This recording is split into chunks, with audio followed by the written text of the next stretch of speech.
Abi ninyo mga igsoon, maluoy ko aning Brother James. Nadila ko magtawag og pastor ani kay ang tinuod nga pastor mga igsoon kanang mga pari sa simbahan nga gitukod sa tong Ginoong Hesukristo. Mamatod pa ni Brother James mga igsoon nga mangmang kuno ko no kahibaw ba?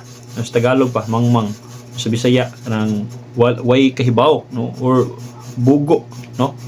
Way alamag. Nawa ko kahibaw nga naa kunoy term nga Bible mabasa sa Old Testament. No, karon simple ra kay ni akong challenge nimo Brother James. Unsa nga bersikulo ug asa mabasa diha sa Old Testament ang term nga Bible nga referado sa Old and New Testament. No, kanang simple ra kay na Brother James akong challenge nimo no. Asa mabasa sa Old Testament ang pinulungan or termino nga Bible nga nagpasabot sa daan ug bag-o nga kasabutan. Kana na lang simple ra man kay na nga challenge para atong mahibaw-an kung kinsa ang mangmang natong duha. Kana lang ha. Ato ba galang pud.